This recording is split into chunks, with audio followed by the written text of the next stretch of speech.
ጃሉድ ያለበት አሳዛኝ ሁኔታ የርግብ አሞራ ብሎ ብዙዎችን ከወንበር አስነስቶ ያዘለለው ጃሉድ ያለበት አስደንጋጭና አሳዛኝ ሁኔታ። ሰው ያጣው ጃሉድ በየሚዲያው መንታ አምቦችን ያነባል። ርራዬ የሌላቸው የተባሉ ሰዎች ጃሉድ ላይ እየፈጸሙት ነው የተባለው ድርጊት ከባድ ቁጣን አስነስቷል። በዚህ ልክ አርቲስቱን መሳለቂያ ማድረግ ለምን አስፈለገ የሚሉ በርካታ ድምጾችም እየተሰሙ ይገኛሉ። ሙሉ መረጃውን በዝርዝር እናስደምጣቸዋለን።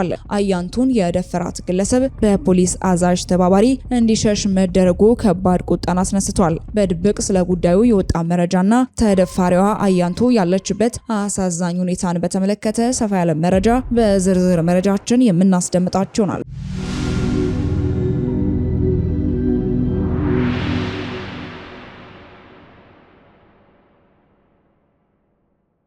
ሰላም ጤና ይስጥልን። በመላው ክፍለ ዓለማት የምትገኙ ውድ የቻናላችን ቤተሰቦች በዚህ ቻናል ላይ የተለያዩ ወቅታዊና ትኩስ መረጃዎችን በስፋት የምናደርሳችሁ ይሆናል። ታዲያ እናንተም ለቻናላችን አዲስ ከሆናችሁ ቻናላችንን ሰብስክራይብ በማድረግ ቤተሰብ እንድትሆኑን እየጠየቅን ወደ መረጃዎቹ እናምራለን። ከሰሞኑ ድምጻዊ ጃሉድን በተመለከተ በርካታ ሚዲያዎች የተለያዩ መረጃዎችን እያጋሩ ይገኛሉ። ታዲያ ይህንንም ተከትሎ በርካቶች የተቃውሞ ድምጾችን እያሰሙ ይገኛሉ። ጃሉድ በዚህ ሰዓት ላይ ቃለመጠይቅ ማድረግ የለበትም የሚሉና እሱን የሚያቀርቡ አካላትን የሚቃወሙ ግለሰቦችን በስፋት በማህበራዊ ሚዲያዎች ላይ እየተመለከትን እንገኛለን። ወንድማችን ጃሉድ ሁለኛ ሰው አጠገቡ ያለው አይመስልም። ብዙዎች ብቻውን ትተውታል። ጀማሪና ሰብስክራይብ ፈላጊ በየቲክቶክና በዩቲዩብ እየቀረጹ ለነሱ የገቢ ምንጭ እስከሆነ ድረስ ስለሱ ምንም ደንታ የሌላቸው እያደረጉት ያለው ነገር በርካቶችን አስቆጥቷል። ተው ጃሉድ የሚለው አንድም ሰው አይታይም። ትልልቅ የሙያ ባለሙያዎች ቢሆኑ ጃሉድን ልክ እንደ ልመነ ታደሰ አስገብተው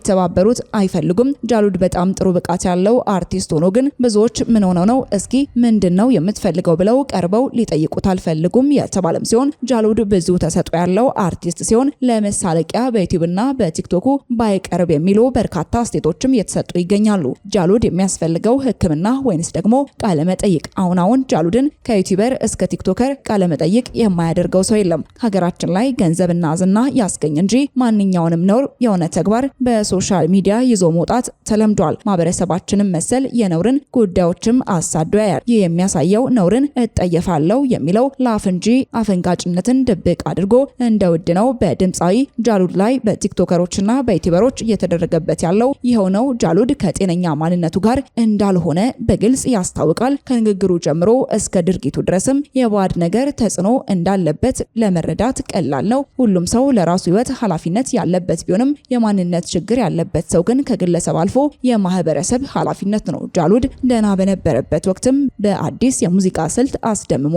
የርግብ አሞራ ብሎ ከወንበራችን አስነስቶ አስጨፍሮናል። ያች ሀገር ብሎ ወጣቱ ከኤችአይቪ ራሱን እንዲጠብቅ ኮንዶም እንዲጠቀም በሙዚቃው ምክሩን ለግሷል። ጃሉድ አሁንም የሙዚቃ ችሎታ እንዳለው በደንብ ማሳየት የሚችል ቢሆንም በነገሮች ልክ አለመሆን ዛሬ ላይ ጥሩ ሁኔታ ላይ እንዳልሆነ መረዳት ይቻላል። በዚህ ሁኔታ ውስጥ ያለን ሰው ሳንቲም ለመለቃቀም ወደ ሚዲያ ማምጣት ሞራላዊ ራስ ወዳድነት ነው። ጃሉድ አሁን የሚያስፈልገው ሕክምና እንጂ ቃለ መጠይቅ አይደለም። ስለዚህ በተለይ እሱን እያቀረባችሁ ኢንተርቪው ያደረጋችሁት ያላችሁ አካላትም ከድርጊታችሁ ልትቆጠቡ ይገባል የሚል መልእክትም ተጋርቷል። ጃሉድ ከሰሞኑ በተለያዩ ማህበራዊ ትስስር ገጾች ላይ የተለያዩ ቃለ መጠይቆችን እያደረገ ሲሆን በዚያም ላይ የተለያዩ አሳዛኝ የሆኑ ታሪኮችንም እያጋራም ይገኛል። የሚያጋራቸውን መረጃዎችም በእንባና ባዘን እንዲሁም ደግሞ በተሰበረ ልብ እንደሚያጋራቸውም ይታወቃል። ታዲያ ይህንን ተከትሎ በርካታ የሚዲያ ሰዎችም የተቀባበሉት ይገኛሉ።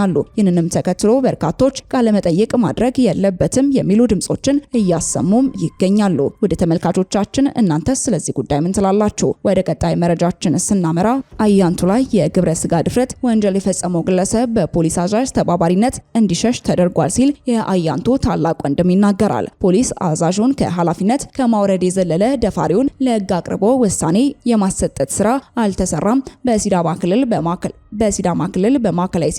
በሲዳማ ክልል በማዕከላዊ ሲዳማ ዞን ሻፋሞ ወረዳ ሽሮ ተብሎ በሚጠራው አካባቢ በእንጀራ አባቷ ቤት እያደገች የነበረች የ13 ዓመቷ ታዳጊ አያንቱ ቱና እሜም ለእናቷ መልእክት ተልካ እየሄደች በነበረችበት ወቅትም ባትሶ በቀለ በተባለ ተጠርጣሪ ወጣትም የግብረ ስጋ ድፍረት ወንጀልም ተፈጽሞባታል። በኋላም ተጠርጣሪው ተይዞ በህግ ቁጥጥር ስር መዋል ሲገባው በፖሊስ አዛዥ ተባባሪነት በቤተሰብ በቤተሰቦቹ አማካኝነት ወደ ሌላ ክልል እንዲሸሽ መደረጉም ተነግሯል። በወቅቱ የሻፋሞ ወረዳ ፖሊስ አዛዥ የነበሩትና የወንጀል ድርጊቱን እንደፈጸመው ከተጠረጠረው ወጣት ጋር ባላቸው ዝምድና ምክንያት በጉዳዩ ላይ ቸልተኝነትን በማሳየት ተጠርጣሪው ከአካባቢው እንዲሸሽ ስለማድረጋቸው የአያንቱ ታላቅ ወንድምም ለመረጃ ምንጫችን ተናግረዋል። ከፍተኛ አካላዊና ስነ ልቡናዊ ጉዳት የደረሰባት ታዳጊዋ አያንቱ በቦና አጠቃላይ ሆስፒታል ስትታከም ቆይታ በአሁኑ ወቅትም ወደ ሐዋሳ ተወስዳ በጣሊታ የህፃናት ማቆያ እንደምትገኝ የሚናገረው ወንድሟ ፖሊስ አዛዡ ከኃላፊነት ከማውረድ የዘለለ ደፋሪውን ለህግ አቅርቦ ውሳኔ የማሰጠት ስራ አልተሰራም ብሏል። አያንቱ በአካልና በስነ ልቦና በእጅጉ ተጎድታ ከትምህርት ገበቷም ተለይታ ፍትህ ሳይሰጣት በጣሊታ የህፃናት ማቆያ ከአንድ ዓመት በላይ እንድትቀመጥ መደረጉ እጅግ በጣም ጎድቷታልም ሲል ገልጿል። የክልሉ ሴቶች ወጣቶችና ማህበራዊ ጉዳይ ቢሮ ምክትል ኃላፊ ጉዳዩን ለምን በሚዲያ አወጣ?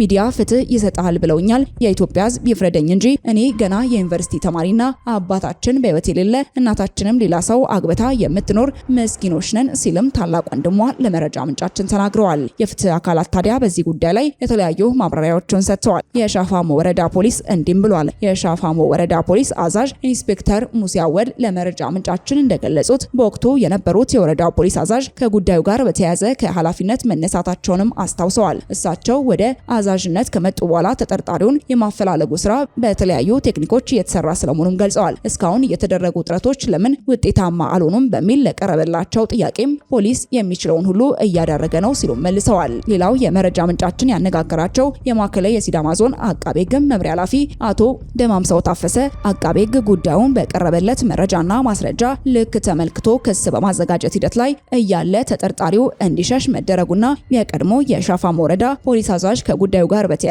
ከኃላፊነት እንዲነሱ መደረጉንም ተናግረዋል። አሁንም ቢሆን ተጠርጣሪውን አፈላልጎ ለህግ በማቅረብ ሂደትም ፖሊስ እያደረገ ያለው ክትትል በማጣራት በህግ አግባብ መሰረትም ቀጣይ እርምጃ እንደሚወሰድም አስታውቀዋል። በጉዳዩ ላይ ተጨማሪ መረጃን ለማግኘት የሲዳማ ክልል ሴቶች ወጣቶችና ማህበራዊ ጉዳይ ቢሮ ምክትል ኃላፊና የሴቶች ዘርፍ ኃላፊ ወይዘሮ ፍጹም በላይነህ ለማግኘትም ተሞክሯል። ኃላፊዋም በስልክ መረጃን ለመስጠት ፈቃደኛ ሳይሆኑም ቀርተዋል። ይህም በመሆኑ የመረጃ ምንጫችን ሁለት ጊዜ በአካል ቢሮአቸው ተገኝቶ ኃላፊዋን ለማነጋገር ቢሞክርም ፈቃደኛ ባለመሆናቸው ሀሳባቸው ሳይካተትም ቀርቷል። ጉዳዩን እስከ መጨረሻው ድረስ የምንከታተለው ይሆናል። ወደ ቀጣይ መረጃችንን ስናመራ በሀገር አቀፍ ደረጃ በጤና ተቋማት ተገልጋዮች ያለምንም የአገልግሎት መቆራረጥ እየተስተናገዱ ነው ሲሉ የጤና ሚኒስትሯ ዶክተር መቅደስ መግለጻቸውን ተከትሎ በርካቶች የተለያዩ መረጃዎችን እያጋሩ ይገኛሉ።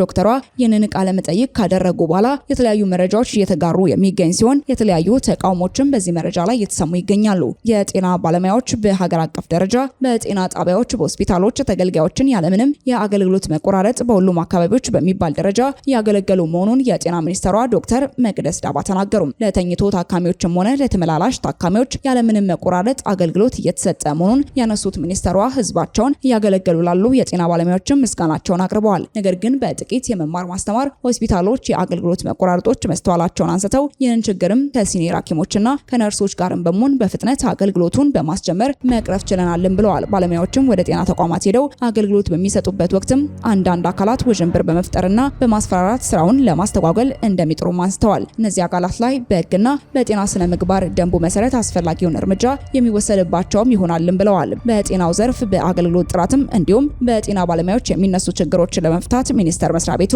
እንደሚሰራ ጠቅሰው በውይይት የጋራ ጥያቄዎቻችንን ምላሽ እንሰጣለን፣ ዘላቂ መፍትሄም እናመጣለን ሲሉም ተደምጠዋል። ለዚህም አሁን ላይ በየደረጃው ውይይት እየተደረገ መሆኑን አንስተው ይህም ቀጣይነት ኖሮት በየደረጃው ይደረጋልን ብለዋል። ታዲያ ይህንን ቃለመጠይቅ ከሰጡም በኋላ በርካቶች የተለያዩ የተቃውሞ ድምጾችን እያሰሙ ይገኛሉ። በተለያዩ የሀገሪቱ ክፍሎች በሚገኙ ሆስፒታሎችም ስራ የቆመባቸው ሆስፒታሎችም እንዳሉም ነው እየተገለጸም የሚገኘው። ውድ ተመልካቾቻችን ለሰዓቱ የነበሩን መረጃዎቻችን እኚህን ይመስሉ ነበር። አብራችሁን ስለነበራችሁ እጅግ አድርገን እናመሰግናለን። በቀጣይ መረጃዎቻችን እስክንገናኝ ድረስ ቸር ቆዩልን።